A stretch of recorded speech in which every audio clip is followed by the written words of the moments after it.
নমস্কার বন্ধুরা, রূপাস কিচেনে সবাইকে স্বাগতম। মটরশুঁটি ও ছানার পুর দিয়ে দারুণ স্বাদের এই পরোটার রেসিপিটি বানাতে পারেন। এটা আপনারা ব্রেকফাস্টের জন্য বা স্কুল অফিসের টিফিনের জন্য বানিয়ে নিতে পারেন। আশা করি ভালো লাগবে। তাহলে চলুন রেসিপিটি দেখে নেওয়া যাক। শুরু থেকে শেষ পর্যন্ত দেখার জন্য আপনাদের কাছে অনুরোধ রইল। প্রথমে একটা মিক্সির জারের মধ্যে একটা মিডিয়াম সাইজের বাটির 1 বাটি মটরশুঁটি দিয়ে দেব। হাফ ইঞ্চি আদাকে টুকরো করে দিয়ে দেব 2টো কাঁচা লঙ্কা। অল্প জল দিয়ে পেস্ট করে নেব। কাঁচা লঙ্কাটা চাইলে আপনারা আরেকটু বাড়িয়ে বা কমিয়েও নিতে পারেন। পেস্ট করে নেওয়া হয়ে গেছে। একদম মিহি পেস্ট না করলেও হবে, একটু দানা দানা থাকলে কোনো অসুবিধা নেই। পেস্টটাকে এইভাবে রেখে দেব। গ্যাসের ওপর একটা কড়া বসিয়ে তার মধ্যে দিয়ে দেব 1 টেবিল চামচ সাদা তেল। তেলের মধ্যে দিয়ে দেব হাফ টেবিল চামচ কালো জিরে। এর মধ্যে পেস্ট করে রাখা মটরশুঁটিটা দিয়ে দেব। গ্যাসের ফ্লেমটা মিডিয়ামে রেখে মিনিট 4-5 সময় ধরে ভেজে নেব। মানে মটরশুঁটির কাঁচা গন্ধটা যাওয়া পর্যন্ত ভাজতে থাকব। মিনিট 4-5 সময় ধরে ভেজে নেওয়া হয়ে গেছে। এর মধ্যে দিয়ে দেব কিছুটা পরিমাণ ছানা। এখানে আমি হাফ লিটার দুধের ছানা আগেই কাটিয়ে রেখেছিলাম। আপনারা ছানার পরিবর্তে পনিরকে গ্রেট করে নিয়েও দিতে পারেন। স্বাদ মতো নুন দিয়ে দেব। হাফ টেবিল চামচ চিনি দেব। দিয়ে দেব 1.5 টেবিল চামচ ভাজা মশলা।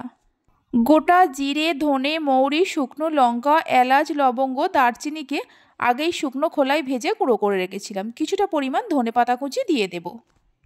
লো ফ্লেমে সব কিছুকে খুব ভালো করে মিশিয়ে নেব মিনিট 3-4 সময় ধরে। সব কিছুকে খুব ভালো করে মিশিয়ে নেওয়া হয়ে গেছে। পরোটার জন্য পুর আমাদের একদম তৈরি। গ্যাসের ফ্লেমটা বন্ধ করে ঠান্ডা হতে দেব। এবার একটা মিক্সিং বোলের মধ্যে নিয়ে নেব 1 কাপ আটা, 1 কাপ ময়দা। আমি এখানে আটা আর ময়দা দুরকম মিশিয়ে করছি। আপনারা চাইলে যে কোনো একরকম দিয়েও করতে পারেন। স্বাদ মতো নুন দিয়ে দেব। হাফ টেবিল চামচ চিনি দিয়ে দেব।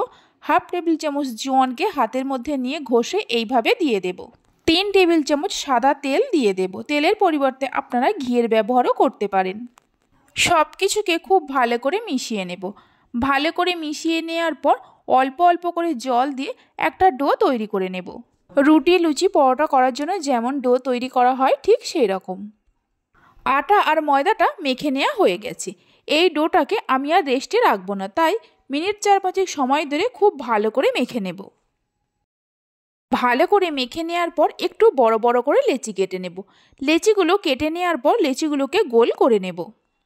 লেচিগুলোকে গোল করে নেওয়া হয়ে গেছে। একটা করে লেচি নিয়ে ময়দা দিয়ে গোল রুটির মতো করে বেলে নেব। আমি এখানে ময়দা দিয়ে বেলছি, আপনারা চাইলে আটা দিয়েও বেলে নিতে পারেন। রুটির থেকে একটু বড় আর পাতলা করে বেলে নিতে হবে।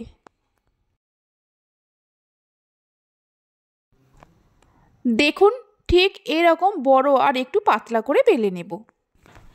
এবার এই রুটিটার মাঝখানে বেশ কিছুটা পুর দিয়ে দেব। অবশ্যই পুরটা ঠান্ডা করে নিয়ে তবেই দিতে হবে। পুরটা দেওয়ার পর চারিদিকে এইভাবে ভালো করে জল লাগিয়ে দেব। জলটা চারিদিকে ভালো করে লাগিয়ে দেওয়ার পর এইভাবে 2 সাইড থেকে ধরে মুড়ে দেব। মুড়ে দেওয়ার পর হালকা হাতে একটু এইভাবে চেপে চেপে দেব। এই দিকটাও এইভাবে মুড়ে দেব। মুড়ে দিয়ে এইভাবে একটু চেপে চেপে দেব, তাহলে ভাজার সময় আর খুলে যাবে না। এই রকমভাবে সব কটা পরোটাকে করে নেব। তবে আপনারা চাইলে নিজেদের পছন্দ মতো শেপেও মুড়তে পারেন। একটা প্লেটের মধ্যে রেখে দেব। আরও একটা করে দেখাচ্ছি। প্রথমে গোল রুটির মতো করে বেলে নেব। তারপর মাঝখানে কিছুটা করে পুর দিয়ে দেব। পুরটা দেওয়ার পর চারিদিকে ভালো করে জল লাগিয়ে নেব। এইভাবে পরোটাগুলো বানালে বেশ অনেকটা করেই পুর দেওয়া যায়। এইভাবে সব কটা পরোটাকে করে নেব। পরোটাগুলো করে নেওয়ার পর গ্যাসের ওপর একটা ফ্রাইং প্যান বসিয়ে দেব। ফ্রাইং প্যান গরম হলে একটা করে পরোটা দিয়ে দেব।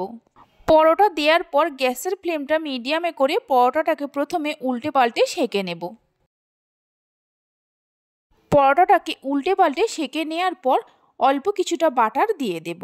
আমি এখানে বাটার দিয়ে করছি, আপনারা চাইলে সাদা তেল বা ঘি দিয়েও করতে পারেন।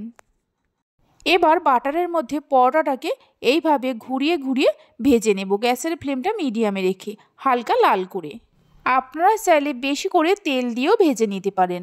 এইভাবে অল্প অল্প করে বাটার দিয়ে ভেজে নিলেও এর স্বাদটা খুবই ভালো হয়। পরোটা ভাজার সময় গ্যাসের ফ্লেমটা অবশ্যই মিডিয়ামে রাখবেন, হাই ফ্লেমে কখনোই ভাজবেন না। বাটারের মধ্যে এইভাবে ঘুরিয়ে ঘুরিয়ে হালকা লাল করে ভেজে নেওয়া হয়ে গেছে। এর থেকে আর বেশি লাল করব না। এবার পরোটাটা একটা প্লেটের মধ্যে তুলে রাখবো। বাকি যে পরোটাগুলো আছে ওই একই রকমভাবে ভেজে নেব। এইভাবে একবার মটরশুঁটি আর ছানার পুর দিয়ে পরোটার রেসিপিটি বাড়িতে বানিয়ে দেখতে পারেন। আশা করি বাচ্চা থেকে বড় সকলে খুবই পছন্দ করবে। সমস্ত পরোটাগুলোকে ভেজে নেওয়া হয়ে গেছে। একটা পরোটাকে আমি ভেঙে দেখাচ্ছি, দেখুন পরোটার ভেতরটাও কত সুন্দর হয়েছে। আজকে আমার এই রেসিপিটি যদি আপনাদের ভালো লেগে থাকে অবশ্যই একটা লাইক করবেন আর আমাকে কমেন্ট করে জানাবেন। ভালো লাগলে চ্যানেলটি সাবস্ক্রাইব করে পাশে থাকা বেল আইকনটি প্রেস করবেন।